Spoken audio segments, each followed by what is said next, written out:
What do Charles Darwin, Michael Jordan, and Yoda have in common? They, like many other historical and fictive individuals, are bald, in some cases by their own choice. For centuries, a shining dome has been a symbol of intelligence. But despite this, many balding people still wish their hair would return. Scientists have long pondered, why do some people lose their hair, and how can we bring it back?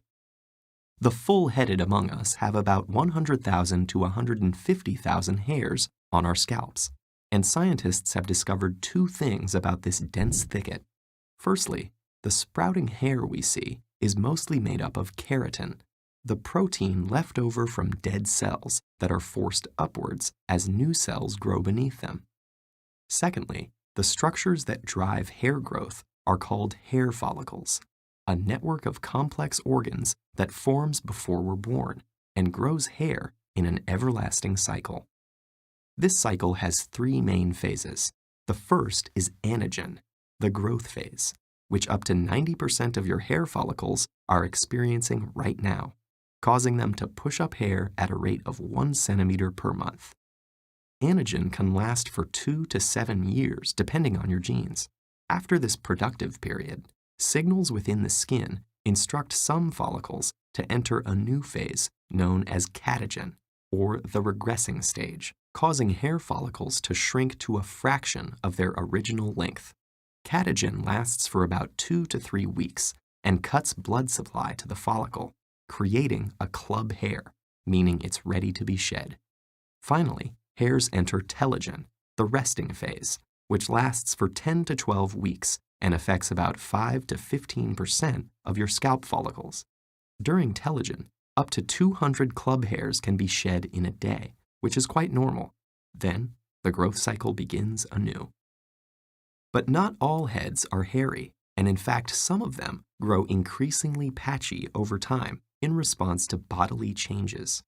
95% of baldness in men can be attributed to male pattern baldness. Baldness is inherited, and in people with this condition, follicles become incredibly sensitive to the effects of dihydrotestosterone, a hormonal product made from testosterone. DHT causes shrinkage in these overly sensitive follicles, making hair shorter and wispier. But loss isn't sudden. It happens gradually along a metric known as the Norwood scale, which describes the severity of hair loss. First, hair recedes along the temples. Then, hair on the crown begins to thin in a circular pattern. At the highest rating on the scale, these balding areas meet and expand dramatically, eventually leaving only a ring of sparse hair around the temples and the back of the head. Genetics isn't all that drives hair loss. Long periods of stress can release signals that shock follicles and force them into the resting phase prematurely. Some women experience this after childbirth. Follicles might also lose the ability to go into anagen, the growth phase. People going through chemotherapy treatment temporarily experience this. But while balding may look permanent, scientific investigation has revealed the opposite. Below the skin's surface, the roots that give rise to our hair actually remain alive. Using this knowledge, scientists have developed drugs that shorten the resting phase and force follicles into anagen. Other drugs combat male pattern baldness by blocking the conversion of testosterone to DHT so that it doesn't affect those sensitive follicles. Stem cells also play a role in regulating the growth cycle, and so scientists are investigating whether they can manipulate the activity of these cells to encourage follicles to start producing hair again.